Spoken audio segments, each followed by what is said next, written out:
Hello, my name is Harold Swifty Shaver, and we're here at the Morgantown History Museum today speaking with Miss Pamela Ball. It's nice to have you here today, Pam. Would you please tell us a little bit about yourself? Yes. I grew up in Fairmont, West Virginia, which is in Marion County, not far away, and went to West Fairmont High School. And after I got out of high school, I got married, and I went to live in different places where there were Air Force bases. And after that period of time was over, my late ex-husband got out of the military. We came to Morgantown so he could go to school, but I decided that I would like to go to school. So I got work-study jobs and was in school from the early 70s to 1976 when I graduated with a BS degree in social work. And I worked for a Family Service Association as a social worker working with homeless and substance abuse folks for several years. And then I decided I probably should be doing something else. That was a very tough job. And I opened up an antique shop on Walnut Street, which was called Collector's Alley. I've been collecting antiques and collectibles for a long time, so I sort of put that to use in the shop, and it was a very cute shop. It was on the top of Walnut Street. And we specialized in unusual items.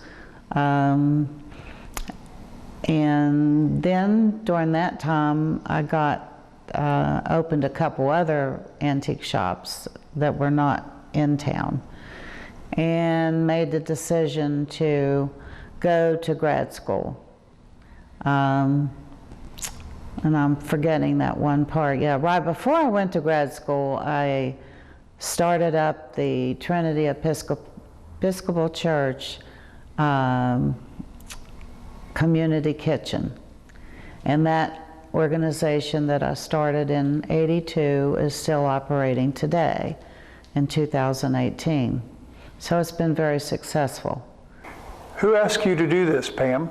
The pastor of the Episcopal Church, Father David, asked me to do that.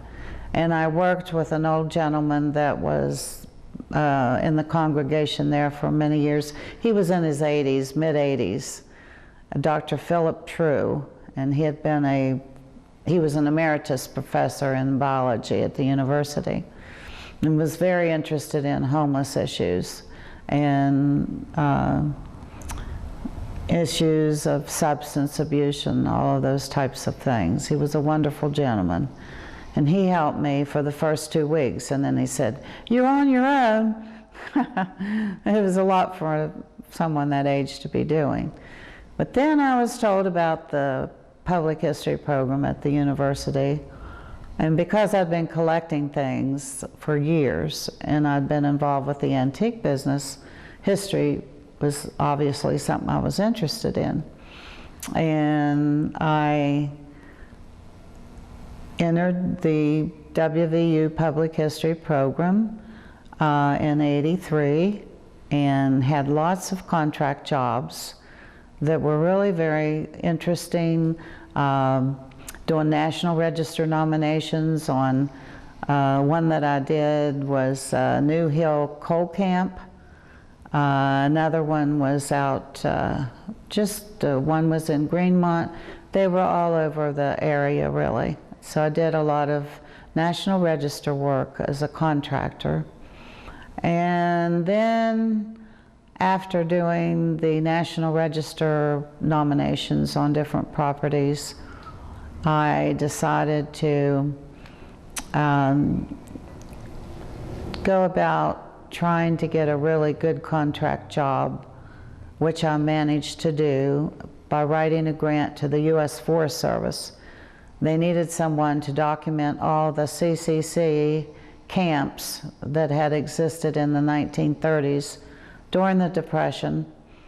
And if CCC was a Civilian Conservation Corps, it was sort of like a paramilitary thing, but they mostly what they accomplished around the country and the state was building state parks or renovating them. And so that's how you got your writing skills. yes, if I wanted a job, I had to write the grant to get it, so I did lots of that. But anyway, the Forest Service job was quite interesting. I lived in the forest, this was for the U.S. Forest Service. I lived in the forest from March 1st to end of June 30th. And live in the forest, that's what I meant. I didn't go stay in motels. There was 3 of us.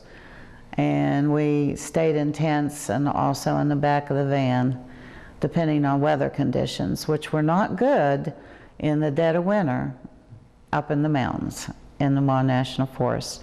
The only thing I was disappointed about during my stint doing that job was that I never saw a bear. And I thought I was going to see all these bears and stuff. Well, it didn't happen. The gentleman in one of the administrative sites said, "Pam, I've been doing this job for 20-some years and I haven't seen one bear except just the one who ran in front of my window in the office. He ran by and that was the only one I've ever seen." I did see lots of turkeys and all kinds of wonderful things. That was probably the job that I did that was the most interesting over the years. How did you get started with the Morgantown History Museum? I guess the interest in the history as it is in museum history, which is different than historic preservation history, which I've been doing, is when I took the job to do over and to be the curator of the Job Prickett House at Prickett's Fort State Park, which is in Marion County. So I was working with that from the time, the Job House, from the time there were animals living in it, like a fox and snakes and stuff, to when it was open. And I also, because of my antique background, did purchase all of the artifacts inside the house that's open to the public. So my history interest in terms of museum work came from that. So I had that planted in my head. And I guess the way that the history museum evolved, which is an interesting story in itself, I had been living on the coast of North Carolina with my late ex-husband. And then he was injured in a very bad industrial accident where he was in the hospital for months. And then after he was released and went through rehab, we moved back to the Morgantown, Fairmont area. And once people knew I was back in town, they started approaching me to do different types of things. And one of them was not a contract job, but it was to start up a museum acquisition effort. And the person who asked me to do that was Dr. Barbara Howe, who used to be the head of the WVU Public History Program. So another lady and myself, her name was Jane Labus, she and I started the effort to obtain and develop a museum in Morgantown. Well, there's a lot of, when you start something like that, there's a lot of pre-work that you do to lay a foundation to try to have an organization.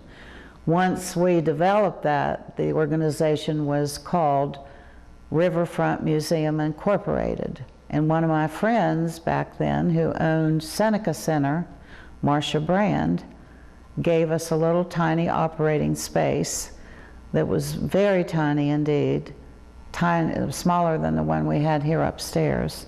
So it was about 300 square feet maybe.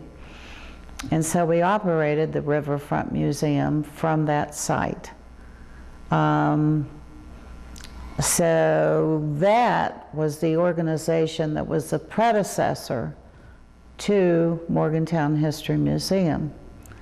We operated for several years. We did not have backing from the city or the county or any government agency. It was just a private 501c3 organization. It was an outgrowth, the Riverfront Museum was an outgrowth of the Chamber of Commerce Vision 2000 program. And then about a year into putting together this effort called Riverfront Museum Incorporated, the woman who was president of that organization, Jane Labus, died in the TWA 800 disaster over Long Island Sound. So I was voted in, because I was the vice president, to head it up. And that's how the Morgantown History Museum evolved, but that was the predecessor organization, and it evolved eventually into the Morgantown History Museum. I always had in the back of my mind Jane and what we were trying to accomplish, and I felt driven by the fact that she wanted that so badly, and I did too. So I stayed with the Riverfront Museum. We had some events, we collected some stuff. We were given a gift of 5,000 pieces of Seneca glass by a gentleman, Mr. Cohen, who used to own Cohen's Furniture Store. And that sort of started it off in a real way. So I worked with that for several years, and then it just wasn't going anywhere. It was because we didn't have backing from the city or the county or the state. And so I separated myself from it because it was taking up all of my time, literally. So it didn't last very long after I stopped. And the items that we'd collected, the city decided at that point to take what we had and put it in storage for us, which they did do at the old Wiles Hill School. They put it where the gymnasium is now. So they put it in storage, and I was asked to take over the effort for the city to start a history museum that would depict the history of Morgantown. Well, they called me several times, and each time I told them no, because it took over my life. It didn't allow a lot for anything else, and that I wasn't going to do it. Well, the fifth time that I was called was the mayor himself, he said, "Now come on, Pam," because I knew him from, that was Mr. Justice, Ron Justice. And he said, "Now, I know you from the Riverfront Museum. I know you can do this, and I want you to." And I finally said, "Oh, okay." I just didn't want to do it, but I go, "Okay, you beat me up, I'll do it." Yeah. The rest is history, so to speak. And that was back in the spring of 2005, he talked me into that, or maybe summer.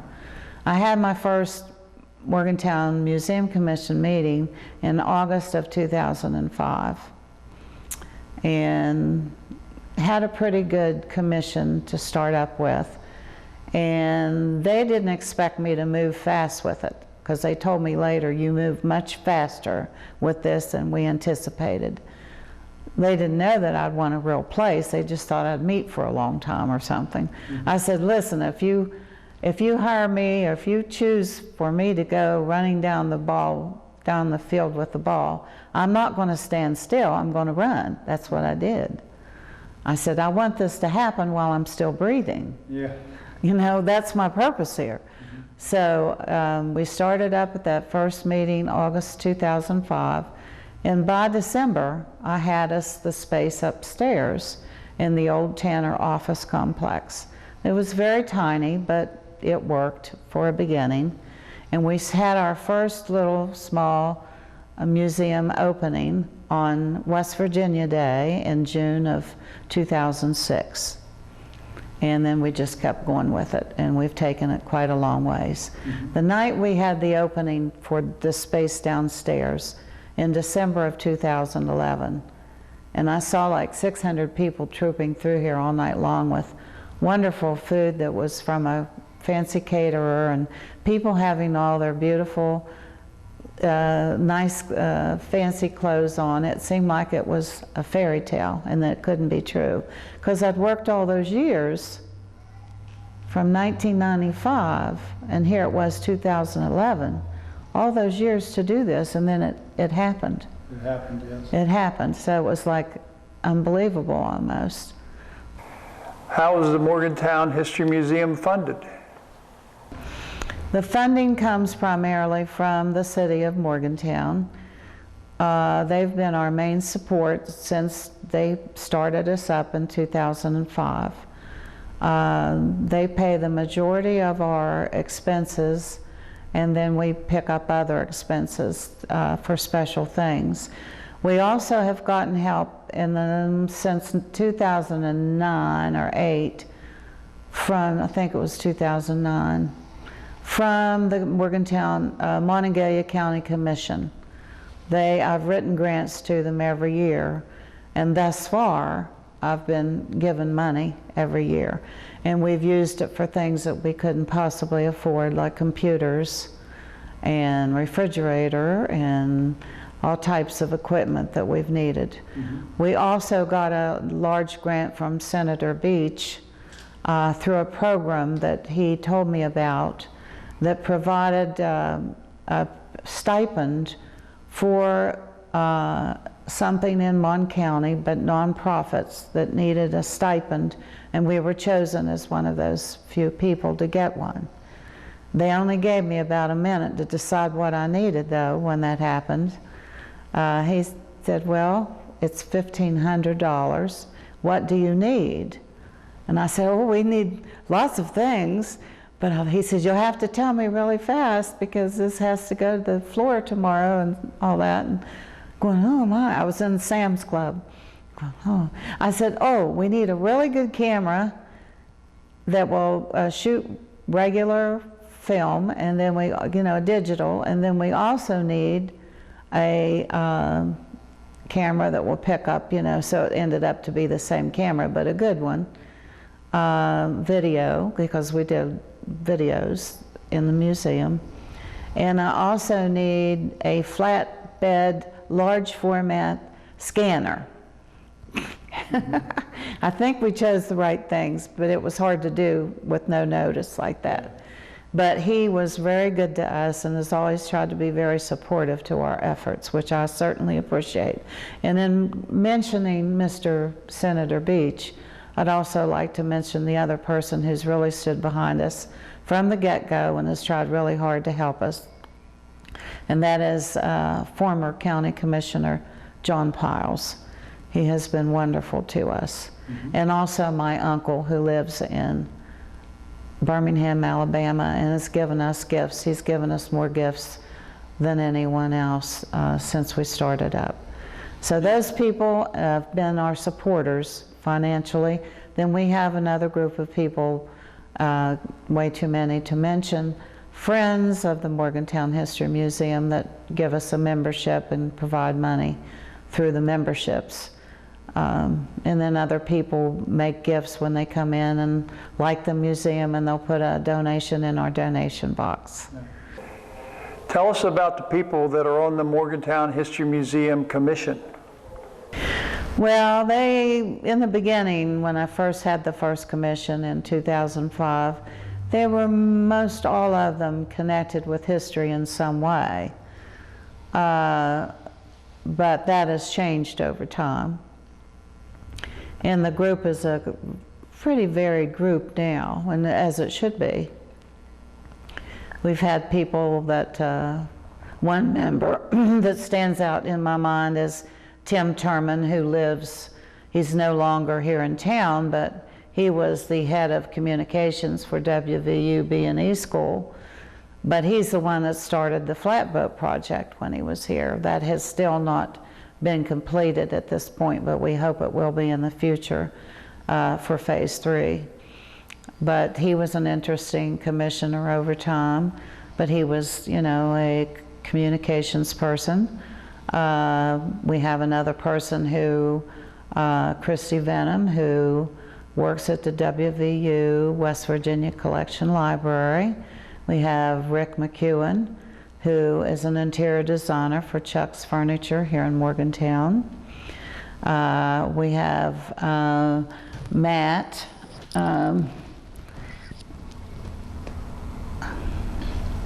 Yeah, I'm trying to think myself. Yeah, I'll just won't mention the last name, but Matt, who I should remember all the names. You're going to have to edit this for goodness sakes. Yeah, he was a contractor doing historic preservation contracting, but now he's back in school for art and design. And we have, let's see, Ron Delaney, who is the city council rep for us. He's the city councilor and has been very effective since he's been on the commission as of last year. Let's see. Rodney Piles. Oh yeah, Rodney Piles. Rodney is a House of Delegates member in the West Virginia legislature, and we have had in the past, she hadn't been able to attend meetings for a little while, but she was still a member and volunteered as she could, and that was Pamela Casto. She was a NASA scientist, but she died 2 weeks ago, and she did a great deal of work with us over, I think I met her at an arts walk. Arts on the River, yes. And I wanted her to join because she had archaeological experience. None of us had. We had history experience above ground. She had history experience below the ground, archaeologist, as a person who was a amateur archaeologist, but very seasoned. So we had her, and we certainly will miss her, that's for sure. She would be doing more as she retired, and she was going to retire next year. We had Jim Snyder. Jim Snyder is an interesting fellow. He's sort of been in a holding pattern right now for working with us. It's funny you say a holding pattern. Yeah, it is. His background. Yes, that's right. Flying airplanes. Flying airplanes, yeah. But he, throughout his lifetime, for about 40 years, he was the head news reporter for the ABC News in Washington, D.C. He was... And NASA. And he also worked with NASA as well. And he was considered, and is considered, one of the main forces in terms of knowledge of the space program. Mm-hmm. Very knowledgeable man. Well, the current mayor has been very active with the museum, Bill Kowecki. He's had an interest in the museum since we were upstairs, actually, when he wasn't even on city council back then. Jenny Selin is another person on city council who's been on city council for a very long time, who came to our museum the first opening we had in 2006. She continues to be a force, like Bill Kowecki, in trying to help advance this effort. And we are in a process right now of trying to get a different space to operate in. I've been meeting with people from the city and from your community foundation, and as the other group is Mr. Cutright he runs the Brick Street B&E, WVU B&E School entrepreneurial program. And he's working with us to develop a long-range business plan for the museum. And we're also trying to get a different operating space within this group that's functioning. That started up last fall and is continuing probably till sometime this summer. That's a big effort we've been involved in more recently. I was trying to think of other people who headed Bow Park, and the current Mrs. Wiles, who is the head of Bow Park. Yes, they've helped us quite a bit over time. Darryl DeGriff in the past. Darryl DeGriff was my favorite, really my favorite commissioner. That guy worked so hard. One of the things he did when he was on the commission when we first started up, soon after we started up in August 2005, I got a call from my old friend Bruce Summers, who owns Pathfinder. And he said, I know that you're doing this, starting up this museum. He said, I'm going to close down the bike shop on the waterfront, and I've got wooden cases that you might want. You don't have to pay for them, but they need work done. Well, that was an understatement. We were glad to get them, and we used them, and we still do have them. But Darryl DeGriff was ready to roll with trying to fix those cases, and he'd work all day out at the winery, Stewartstown winery, and then would come in upstairs and work on renovating those cases. And it took him 80-some hours to strip those things, get glass in them, and to put a finish on them. 80-some hours when he was already tired.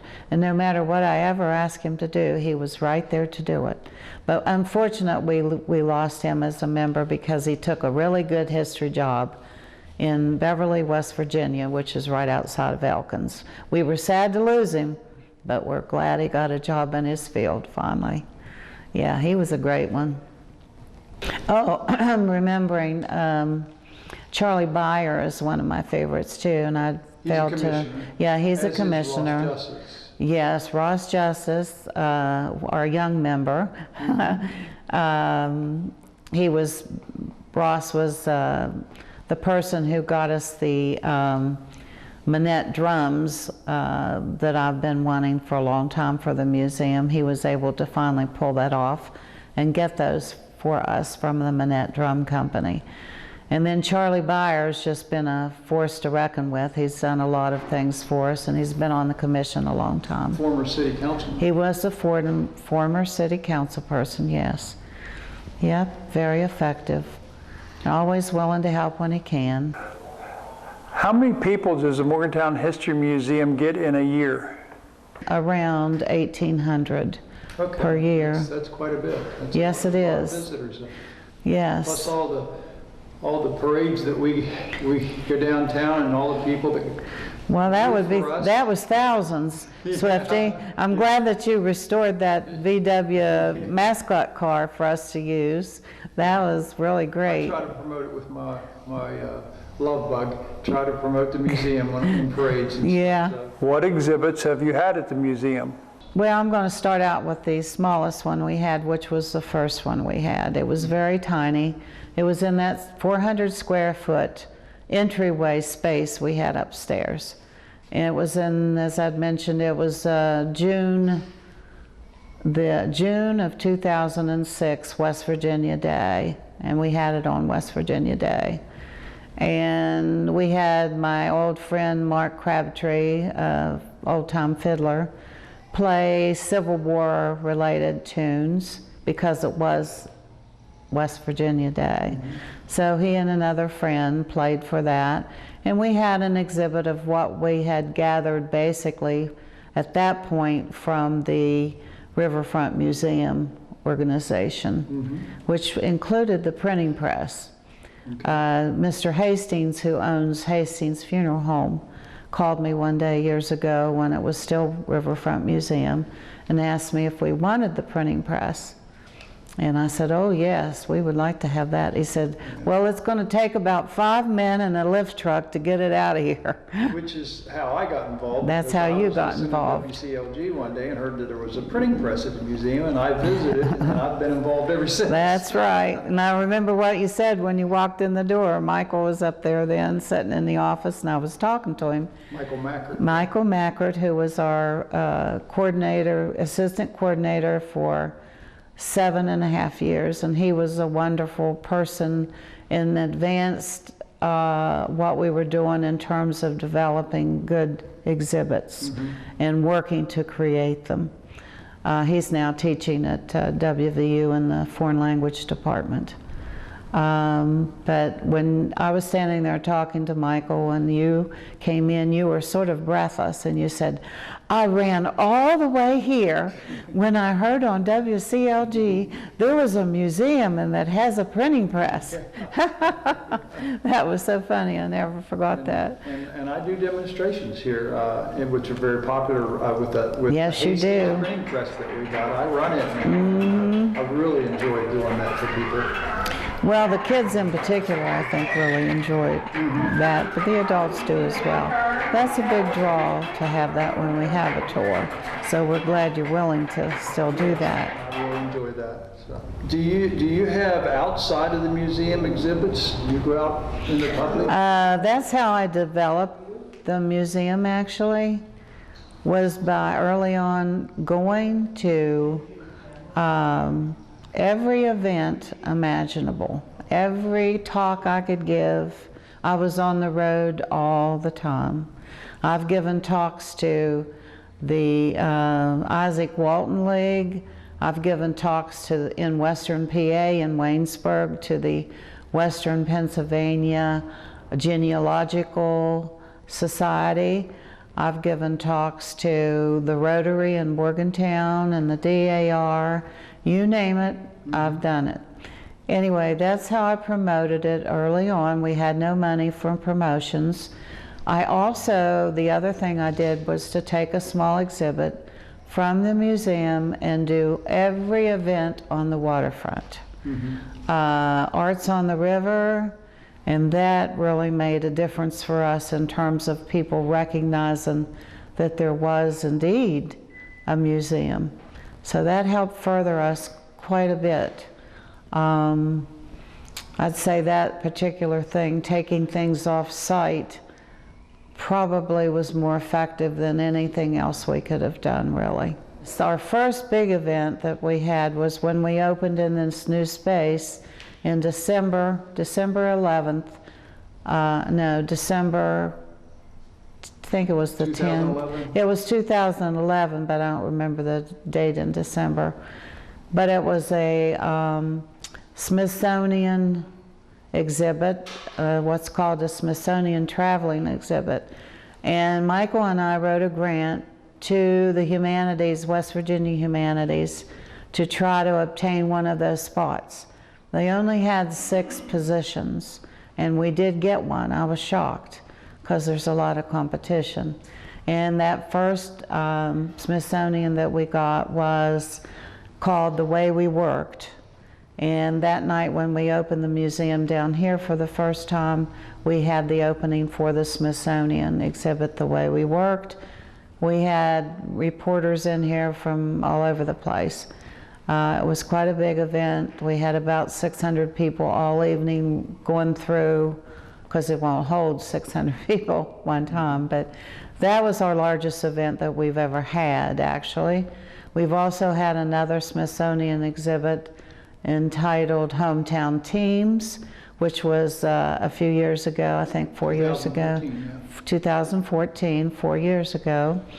And we had people from all the schools, all the officials from all the schools in the county provide items for us from their school with their logo on it, from their teams, different types of teams. And I believe that's the only time that's ever happened in Morgantown. We have had one of the exhibits that people have reacted to, maybe one of the most positive, is the one we have up now about Tony Pietro and his visionary, the way he envisioned things. And he was a person an immigrant who came here from Italy with basically nothing, but he had something that other people didn't have, unbelievable stonemason skills. Yes. And he ended up becoming a multimillionaire back when that was a very unusual thing. He built what's known as the Tony Pietro Castle, which is a landmark in Morgantown. He built many roads in Morgantown. And walls. And walls and all types of things. Brick streets. Brick streets, yes. But anyway, that's been a very popular exhibit. The railroad exhibit, the M&K exhibit. We've had some really nice exhibits here. And the railroad exhibit was one of my favorites. Yeah, he had worked on that 3 years. Even before he went to grad school, he was working on that. And that was? Ian. Ian. Mm-hmm. Yeah, I forgot Ian's last name.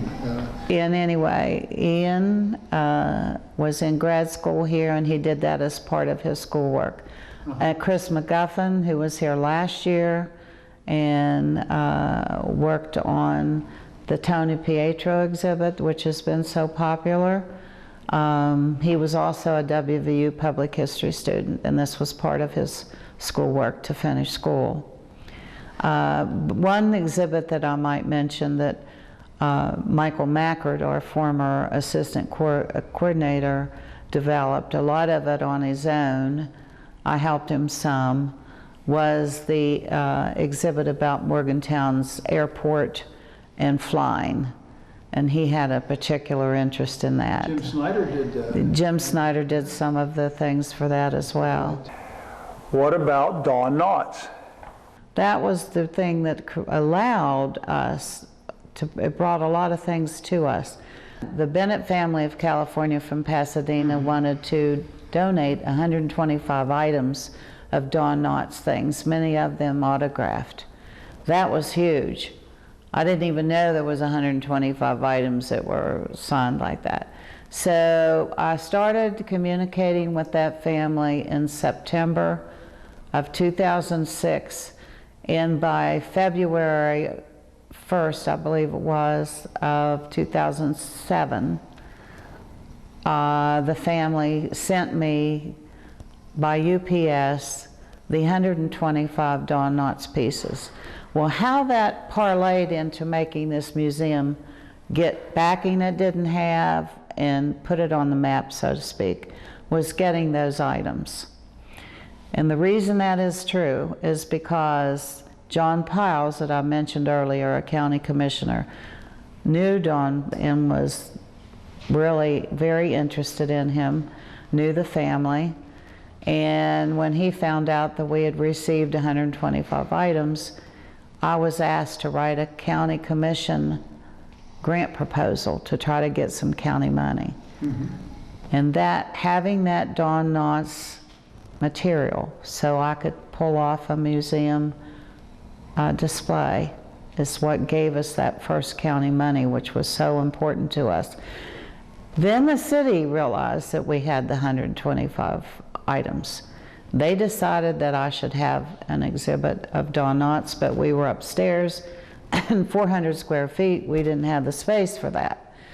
So we were lucky and got a space up the street at the Arts Monongahela facility on High Street, and had the Don Knotts exhibit, and I called it Don Knotts Memories, and we had a huge crowd there. People came from all over the place, not just West Virginia, to see that. And I had at least 10, there could have been more, cameramen lined up in a line to interview me. They were from all over the place. We never had that type of attention. Don Knotts still creates that kind of attention. Yeah.